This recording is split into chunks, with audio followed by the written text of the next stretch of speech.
Great. Good day, everyone, and mabuhay from the Philippines. I'm Joshua Bumanlag from Pamantasan ng Lungsod ng Maynila from the University of the City of Manila, Philippines. And I'm the corresponding author for our paper entitled Enhancing Saptarini, Suasnawa and Ciptayani'S Modified Distributed Genetic Algorithm for Optimized Faculty Workload and Course Assignment. Now, the academic environment has numerous variables that we need to manage effectively, one of which is the optimization of faculty workload and course assignment. Now, traditionally, faculty workloading is being done manually, thus, they struggle to handle the complexity and dynamism of the academe. Researchers Saptarini, Suasnawa, and Ciptayani developed a modified distributed genetic algorithm that will tackle these intricate scheduling problems. The model of the three researchers aimed to resolve that problem, but the model they made came up short due to its reliance in its niche. Following the pseudocode that they provided, we pinpointed three algorithmic problems that resulted to inefficient scheduling and room overlaps of the faculty. First is the slow convergence rate. This issue is a well-documented occurrence in genetic algorithm. The issue arises when the algorithm prematurely settles on suboptimal solutions, thereby hindering its ability to give the best results. The next is sensitive subpopulation conditions. This in the algorithm is heavily reliant upon their initial condition. The sensitivity not only causes variations in outcomes, but also has potential for producing poor outcomes if the initial conditions are not properly well established. Lastly, is the communication overhead. This refers to the additional computational time and resources required to exchange information between the subpopulation or what we call the islands. Because of this, there is a huge chance of having bottlenecks since it waits for the best results before it passes the data. With the three methods or with the three problems that we discussed, we also prepared three methods to tackle it one by one. The first one is the adaptive mutation strategy inspired by the differential evolution. Integrating this strategy to the model aims to increase the convergence rate. Based from the experiments, it exists a promising opportunity to potentially augment the convergence rate of the algorithm. The next one is the chaotic mapping for initial subpopulation generation. The use of the chaotic map is expected to raise diversity. It has been observed to introduce a heightened degree of diversity and unpredictability. Lastly, would be the asynchronous communication and selective migration. This method is designed to improve communication efficiency, focused on allowing distinct subpopulations to interact at varied intervals. This effectively reduces wait times and any bottlenecks that can arise from the synchronous data transmission. Moving forward, we applied the methods to the previous algorithm one by one and combined them at the end to see if the calculation and experiments really set foot on our findings. In figure 1, we see the performance of the generic model without any enhancement. Notice how the diversity scores for both islands plummets as the generation progresses, indicating a fast convergence which could risk in settling for suboptimal solutions due to the reduced genetic diversity. Now in figure 2, where we've implemented the strategy, the results are striking. Island 2 in particular maintains a high diversity level throughout the process, suggesting a much more robust search on the solution space. This innovation not only retains the valuable genetic diversity, it leads to a more thorough explanation for optimal scheduling and also shows the model's superiority in sustaining solution quality over successive generation. For figure 4, we have the fitness score progression of the generic model alone. You can observe that while there is an improvement on the fitness score, there is a curve where it flattens out as it approaches the later generations, such as this one. This indicates that the plateau has this low quality of the solution.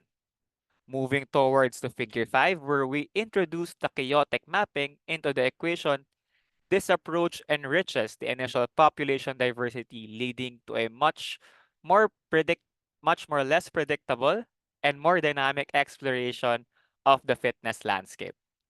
The fitness score not only improves significantly, but it also maintains a consistent upward trajectory, underscoring the effectiveness of this strategy.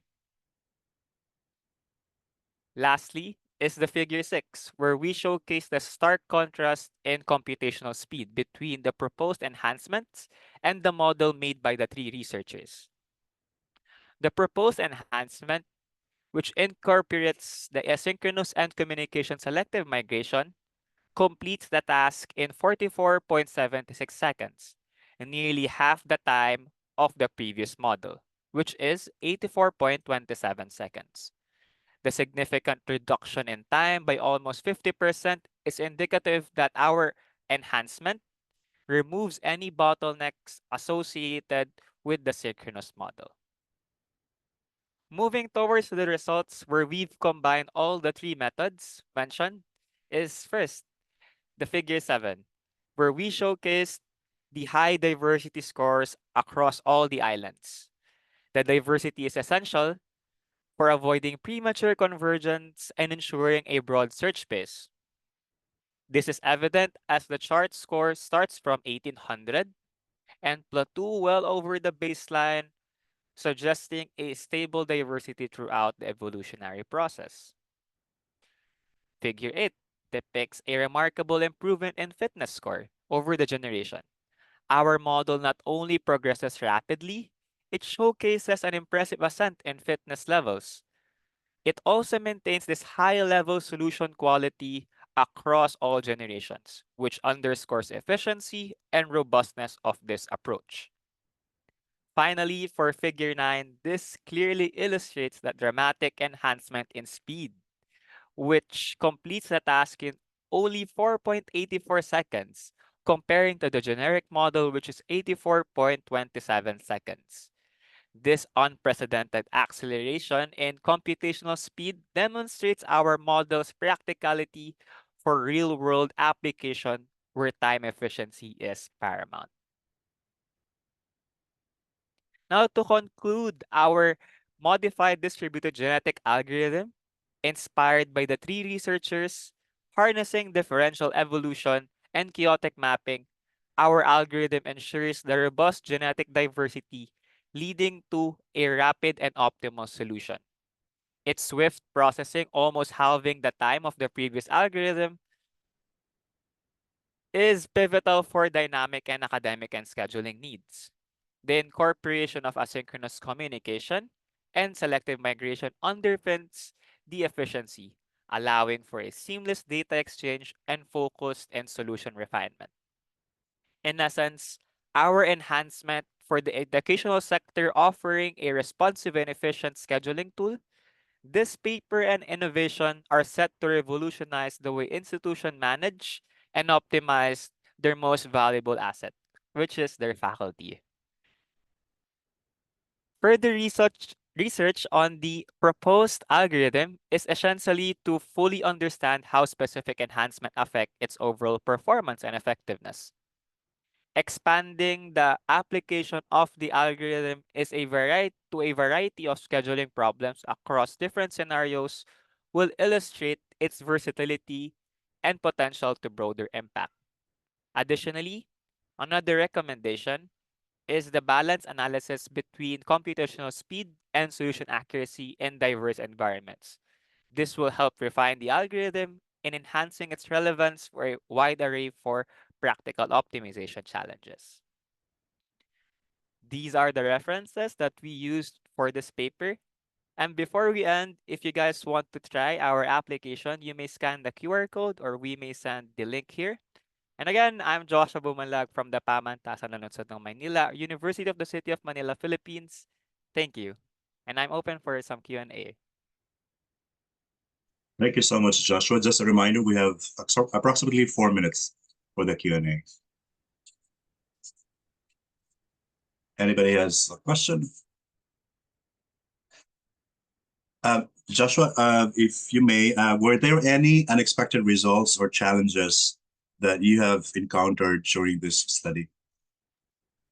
One in particular is the time computational speed. Based on our paper, the first one that we had is only 47%, which the baseline was 50%. Now, that is one unexpected result that we've encountered, but we've run it 10 times and it didn't run again in like 47%. So it varies right now, and that's why, based from that experiment, we can conclude that the 50% is just the average expected results of this innovation. Thank you.